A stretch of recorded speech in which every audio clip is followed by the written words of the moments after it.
Well, we've nearly been a month on the road. It's day 29 and a little bit of excitement here. We got a Pontiac 76 it says. I'm not sure if it's a 76 or a 75, but there's a Pontiac in at the Kurrimine.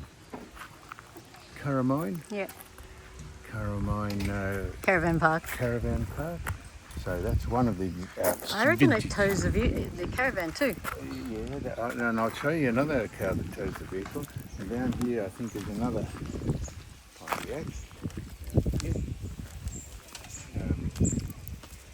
It's a Fat 49. Fat 49. That means that's what the engine is in it. Big block. That's a Pontiac. Isn't that the Pontiac? I should know if that's a Pontiac. It's a Thunderbird. A Thunderbird? No, it's not a Thunderbird. What? So that says Thunderbird there? Where? Thunderbird. But that's a Ford Thunderbird, you reckon? Well, that's what it says on the label.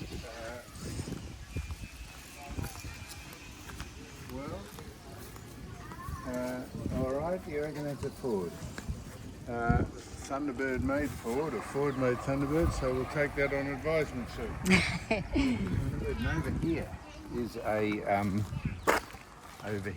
is a, I wonder if all these cars tow their vans. That would be interesting, watching that. Most of them are left-hand drive, which makes no difference. This is a Bonneville. This is a, I should know what that is. Bonneville. No, Bonneville, that is a Brown Bonneville. What Brougham. makes that? No, it's a, should know what that is. Anyhow, it's one from, button off now, come over here. Oh, very exciting. The vintage crew have arrived in here. Now this is either a 66 or a 67 Mustang. I have one of those. That's a convertible. Hasn't been converted as into right-hand drive, which is very good. It's been not quite standard, but it's got a few things done to it, like the wheel, and it's automatic. This is a Boss 69 Mustang that's been converted. And over here,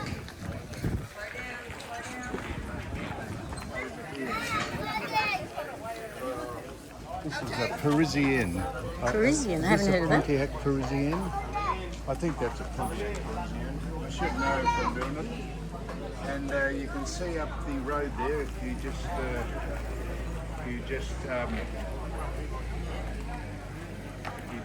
hone in on these cars up here.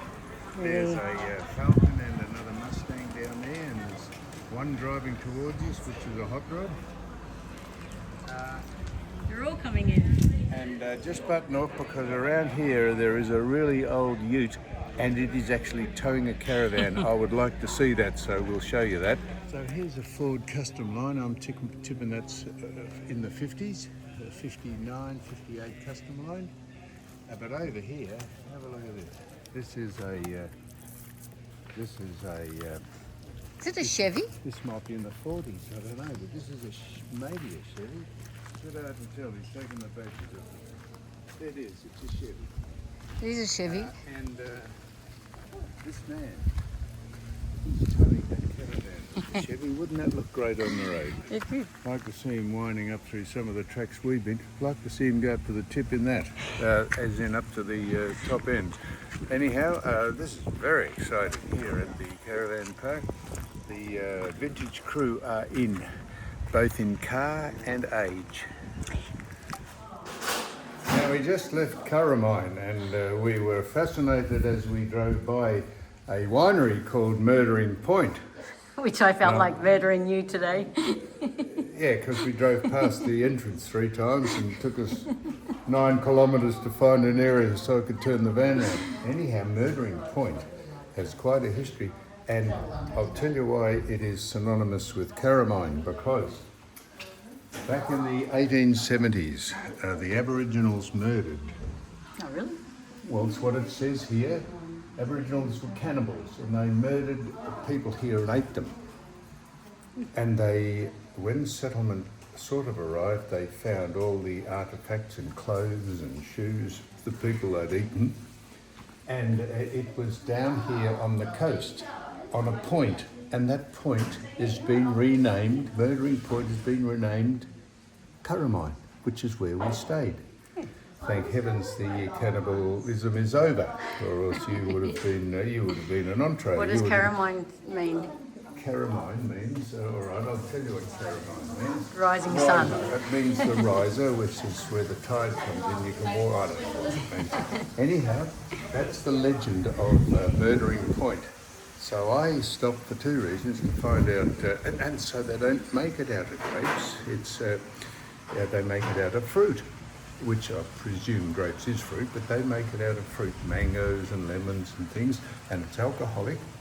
And they don't grow the fruit here, they grow it down in Townsville or Rockhampton. They get it off all the local farmers and they send it down to Townsville and they peel it. And they bring it up here and they bottle it and they ferment it. It's interesting, So the reason is I'm going to buy a couple of bottles of Murdering Point. I'd like to give that to some friends and they'll say, what the fuck is this? And I'll say it's a beautiful wine. So we're going over there to, so that's why Murdering Point. Great Cannibals. Name. Yeah, and we stayed at Murdering Point, which is Kurrimine. So there we are. Well, this is Tully. And Tully's famous for a lot of things, mainly sugar cane smelter, or whatever you call it, with what they call steam coming out the chimney stacks. I call that smoke. But have a look at this. This is the golden gumboot. And have a look who the golden gumboot. Look who's at the top of the golden gumboot. There she is. Yeah, I just hone in on it if I don't overbalance, get vertigo. There she is there. And there's a frog going up. Oh, it's exciting. This is a frog here going up the golden gumboot. Jump over. Pretend you're a frog. The golden gumboot. Get your ass down here. Come on, let's go and have a pie. Anyhow, that's Tully. What can you see? What can you see from up there? Tally ho! Everything. Tally ho. Okay. Tally ho.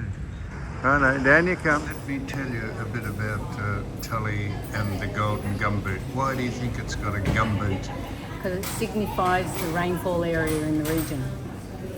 How did you know that? Smart ass, you looked that up. Did it have it when you climbed up? Did it say it? Absolutely. Well, there's a competition between Innisfail, Babinda, Innisfail and Tully to see which is the wettest town in Queensland. Ooh. And who are you going for? Well, Tully have won because that's why they got the fucking gumboot there. There's a competition still on. Oh, well, no, they've won the competition. They won and it. I can tell you why it is the wettest town, because Tully is nestled under this huge, well, it's not a mountain, well, it's sort of a mountain, and that is where the rain shadow, you know, when the weather hits the mountain, it rises up and it cools down and precipitation falls, so it's in a rain shadow. Did you know that? No. Hey? Thank you for that. Yeah, You're so we're in the it. Tully, downtown Tully, and this is it here, and where's the golden gumboot? You're a golden gumboot. I can't see the golden. Behind the sign. Oh, there, let's have a look at him. No, I can't see it, no. It doesn't We've seen matter. it before. Yeah, well, we've seen it before, so that's it. So the We always seem to find ourselves at a bakery, don't we? Hey? We always find ourselves at a bakery. That's right, because I never eat until I get on the road. All right, there we are, thank you.